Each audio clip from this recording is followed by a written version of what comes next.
আজকে রাতে মুহাম্মদকে দুনিয়ার জমিন থেকে বিদায় করব। আল্লাহর পয়গম্বর বিশ্ব নবী রাহমাতুল লিল আলামিন, রাহমাতুল লিল আলামিন রব্বার ছিল। রাত যত গভীর হয়ে যেতেন আমার নবী রাহমাতুল লিল আলামিন বাইতুল্লাহর কিনারাতে গিয়ে কোরআনের তেলাওয়াত করতেন। সুবহানাল্লাহ পড়েন। নবীজি কোরআনের তেলাওয়াত করতেন বাইতুল্লাহর সামনে। ওমর ইবনুল খাত্তাব বলে, আমি ওই রাতে প্রতিজ্ঞা করলাম, সংকল্প করে নিলাম, আমি মুহাম্মদকে আজকে হত্যা করব, মুহাম্মদের সঙ্গ লীলা আমি শেষ করে দিব। আমি যখন রাসূলের সামনে গেলাম, আমি গিয়ে দেখি পয়গম্বর সূরা হাক্ক তেলাওয়াত করেন। সুবহানাল্লাহ পড়েন, আওয়াজ করে পড়েন না সুবহানাল্লাহ। নবীজি পড়েন, আল হাক্কাতু মাল হাক্ক ওয়া মা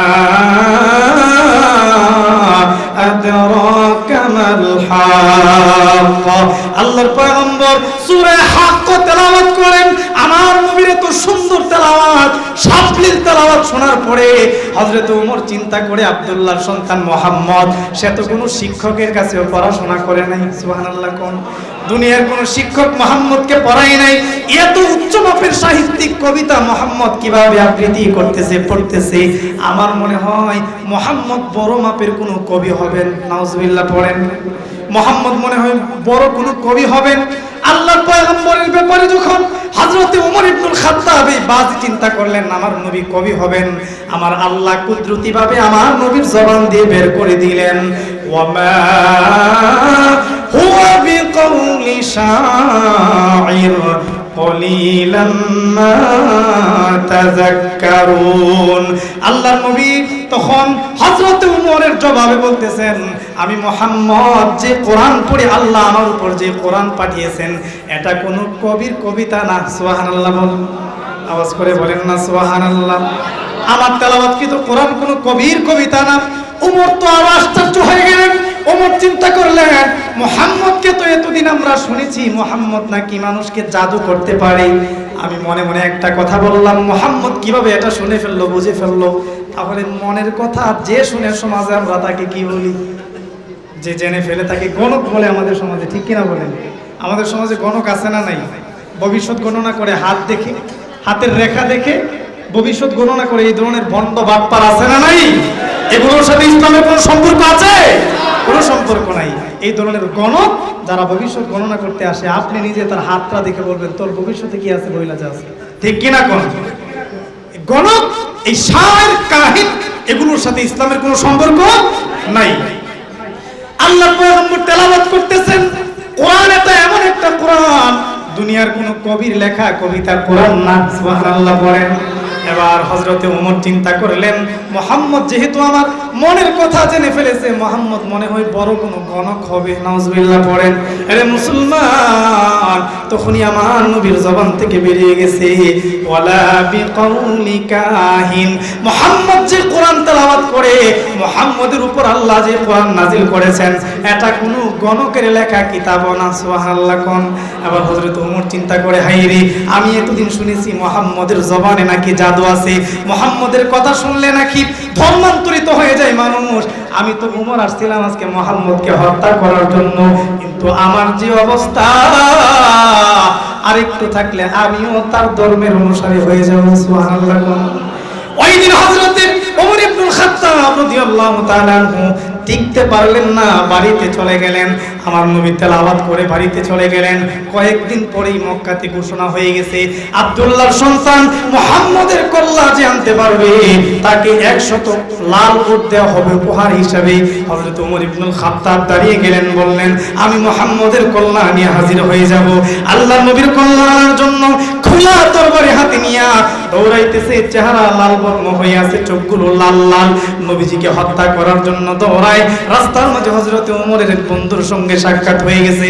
বন্ধু ডাক দিয়ে বলে, ওমর ইবনুল খাত্তাব, এই খাত্তাবের সন্তান ওমর, কোথায় যাও, কোন জায়গাতে যাও?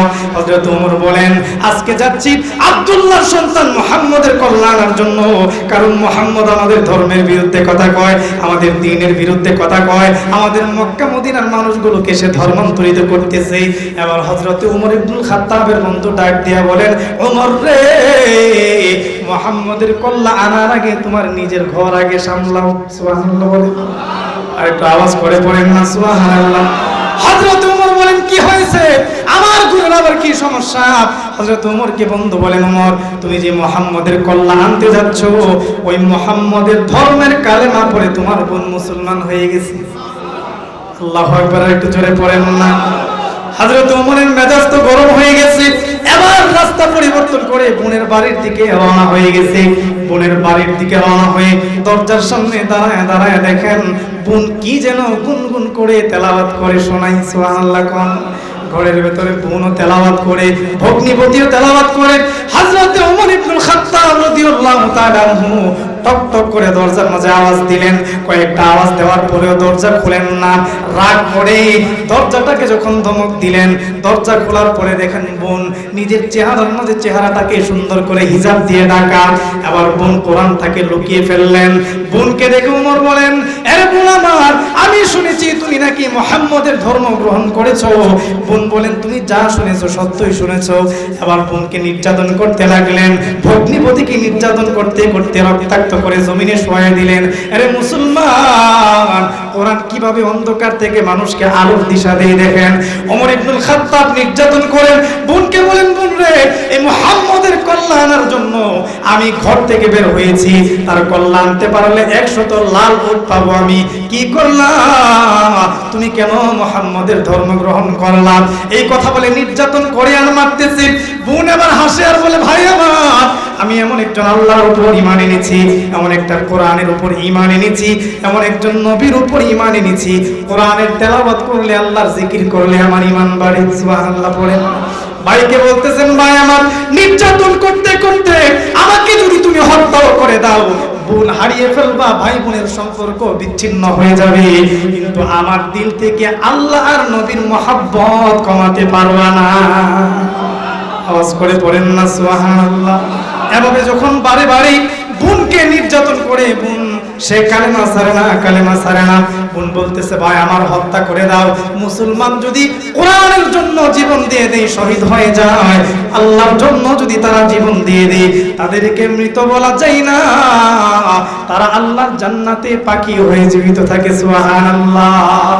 কারণ আল্লাহ কোরআনুল কারীমের মাঝে সূরাতুল বাকারাতে বলতেছেন, ওয়ালা তাকুলু লিমান ইউকতালু ফি সাবিলিল্লাহি আমওয়াত বাল আহইয়াউ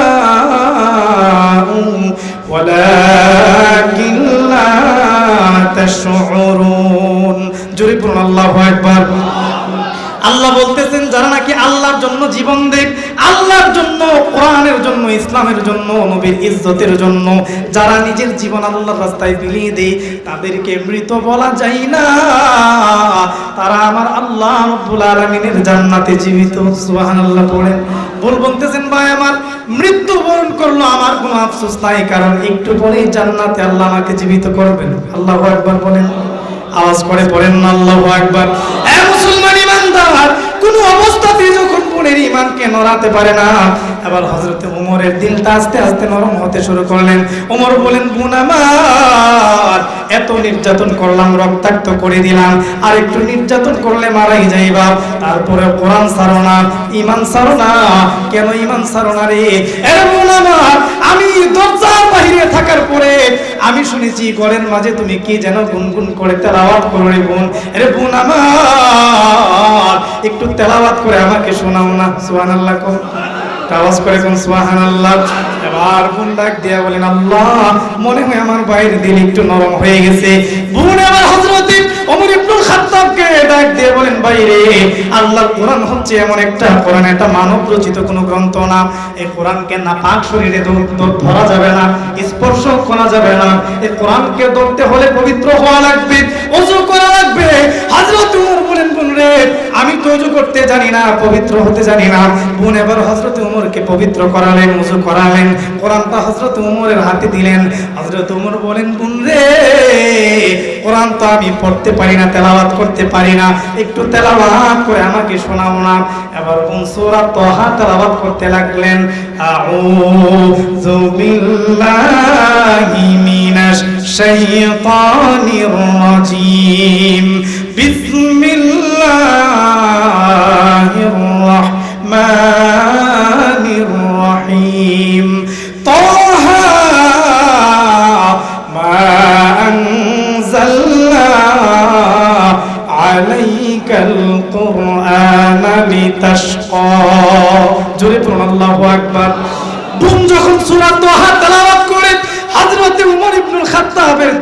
আস্তে আস্তে নরম হয়, কোরআনের প্রতি মহব্বত বাড়ে, ঈমান তাজা হতে থাকে। হযরত ওমর বোনকে ডাক দিয়ে বলেন, এ বোন আমার, যে মুহাম্মদের কল্যাণের জন্য আমি ওমর ঘর থেকে বের হয়েছিলাম খোলা তরবারি নিয়ে, 100 লাল উটের লোভে মুহাম্মদের কল্যাণ গো। বোন আমার, কি এমন কিতাব তুমি তেলাওয়াত করলা? এই কিতাব তেলাওয়াত করার পরে আমার দিল পরিবর্তন হয়ে গেছে রে। মুহাম্মদের কাছে আমাকে নিয়ে যাও, তোমার নবীর কাছে আমাকে নিয়ে যাও, আমি তোমার নবীর ধর্মের কালেমা পড়ে মুসলমান হতে চাই। আওয়াজ করে চিল্লায় পড়েন সুবহানাল্লাহ। দাও খোদা দাও আমায় আবার ওমর দারাজ দিল, দাও খোদা দাও আমায় আবার ওমর দারাজ দিল, দাও আলীর মতো বীর সেনানী, আলীর মতো বীর সেনানী জাগাতে নিখিল, দাও খোদা দাও আমায় আবার ওমর দারাজ দিল, দাও খোদা দাও আমায় আবার ওমর দারাজ দিল। সকলে পড়েন আমিন, চিল্লায় পড়েন না আমিন। হামজাকে দাও ঘরে ঘরে জীবন দিতে অকাতরে, আবার কাবা ভাঙতে এলে, আবার কাবা ভাঙতে এলে পাঠাওয়া বাবিল, দাও খোদা দাও আমায় আবার ওমর দারাজ দিল, দাও খোদা দাও আমায় আবার ওমর দারাজ দিল, দাও আলীর মতো বীর সেনানী, আলীর মতো বীর সেনানী জাগাতে নিখিল, দাও খোদা দাও আমায় আবার ওমর দারাজ দিল, দাও খোদা দাও আমায় আবার ওমর দারাজ দিল। সকলে পড়েন আমিন। এই ওমরের মতো ঈমানের আমাদের দরকার আছে না নাই? এ মুসলমান ঈমানদার, আল্লাহ রাব্বুল আলামিন এই কথাই সূরা ইব্রাহিমের মাঝে বলছেন। আল্লাহ বলেন, লিতুখরিজান নাসা মিনাজ যুলুমাতি ইলান নূর। হাবিব আমার, বন্ধু আমার, আমি আল্লাহ আপনার উপর কোরআন দিয়েছি, কোরআনের মাধ্যমে যেন অন্ধকার যুগের মানুষগুলোকে আলোর দিকে আনতে পারেন, যারা জাহান্নামী তারা যেন কোরআনের বয়ান শুনে জান্নাতি হয়ে যায়। হযরত ওমর বলেন, বোন আমার, নবীর কাছে আমাকে নিয়ে যাও, আমি নবীর হাতে হাত রেখে কালেমা পড়তে চাই। সুবহানাল্লাহ কোন বলে আবার হযরত ওমর কি নিয়ে রাস্তা দিয়ে হাঁটতে শুরু করলেন। আল্লাহর পয়গম্বর ওই ব্যক্তি আল্লাহ রাব্বুল আলামিনের কাছে হাত তুলে দোয়া করে বলে, আল্লাহ, দুই আবু জাহেলের একজনকে আপনি মুসলমান বানান। সুবহানাল্লাহ কোন। হয়তো আবু জাহেলকে আপনি ইসলামের জন্য কবুল করেন, নয়তো ওমরকে কবুল করেন, দুইটাই যদি একসঙ্গে ইসলামের বিরোধিতা করা শুরু করে দেয়, আমি মুহাম্মদের দ্বারা সম্ভব না ইসলামের দাওয়াত দেওয়া। আল্লাহ যাকে আপনার পছন্দ হয় তাকে ইসলামের জন্য কবুল করেন। আল্লাহর নবী হাত তুলে রাখছেন, হযরত ওমর খোলা তরবারি নিয়ে আমার পয়গম্বরের সামনের দিকে হাঁটে। সাহাবায়ে কেরাম আল্লাহর নবীকে ডাক দিয়ে বলেন, নবী আমার, আপনি আমাদেরকে অনুমতি দিলে ওমরের কল্লাটা আজকে আলাদা করে দিব।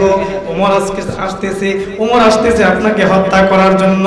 নবীজি আবার মুস্কি হাসি দিয়ে সাহাবায়ে কেরামকে ডাক দিয়ে বলে, এ সাহাবায়ে কেরাম, আমার উমরকে আজকে তোমরা বাধা দিও না, কারণ আগামী কালকের উমর আর আজকের উমর এক উমর না। মনে হয় আমার আল্লাহ রাব্বুল আলামিন উমরকে কোরআনের জন্য, ইসলামের জন্য কবুল করে নিয়েছে। আল্লাহু আকবার। একটু জোরে পড়েন না। হযরত ওমর আমার নবীর সামনে গেলেন, গিয়ে বলতেছেন, ইয়া রাসূলুল্লাহ, ইয়া হাবিবাল্লাহ, আল্লাহর পয়গম্বর, আপনার কল্যাণ নেওয়ার জন্য আমি আসছিলাম। আমার বোনের জবানে কোরআনের বয়ান শুনলাম, এত মধুর তেলাওয়াতের বয়ান শোনার পরে, কোরআনের তেলাওয়াত শোনার পরে আমার দিল নরম হয়ে গেছে। নবী আমার, আপনার কল্যাণ তো আমি নিবই না, এই নেন তরবারি আপনার হাতে আমি দিয়ে দিলাম। এই মুহূর্তে আপনি আমাকে আপনার ধর্মের কালেমা পড়ে মুসলমান বানায়া দেন। একটু জোরে পড়েন সুবহানাল্লাহ। মুহতারাম হাজিরিন, এ হচ্ছে কোরআন। কোরআন মানুষকে অন্ধকার থেকে আলোর দিকে নিয়ে আসে। পৃথিবীর যত শিক্ষা আছে সমস্ত শিক্ষা দিন দিন আপনার মর্যাদা কমাবে, কিন্তু কোরআন আপনার মর্যাদা বাড়াবে। ঠিক কিনা বলেন? কোরআন আপনার মর্যাদা বাড়াবে। কোরআনের ধারক বাহকদের ব্যাপারে নবী বলেন, ইন্না লিল্লাহি আহলিনা মিনান নাস কিলা মান হুম ইয়া রাসূলুল্লাহ ক্বালা ওয়া হুম আহলুল কোরআন। আল্লাহর স্পেশাল পরিবারের অন্তর্ভুক্ত কারা? নবীজি বলেন, যারা কোরআনের ধারক এবং বাহক। সুবহানাল্লাহ পড়েন। এজন্য কোন আলিমান, হয়তো নিজে আলেম হব, আলেমের বাবা হব, আলেমকে মহব্বত করব, আলেমের কথা শুনবো, তাদের সঙ্গে সময় দিব, কিন্তু আলেমকে দুশমন বানাবো না ইনশাআল্লাহ। কোরআনকে আমাদেরকে আঁকড়িয়ে ধরার তৌফিক দান করুন। প্রত্যেকটা সেক্টরে, সামাজিক জীবনে, ব্যক্তিগত জীবনে, রাষ্ট্রীয় জীবনে কোরআন দিয়ে আইন চলবে, আমার রাষ্ট্র চলবে, সমাজ চলবে। প্রত্যেক সেক্টরে আল্লাহর কোরআন যেন আমরা মানতে পারি, কোরআন অনুযায়ী যেন আমল করতে পারি। আল্লাহ আমাদেরকে তৌফিক দান করুন। সকলে পড়ি আমিন।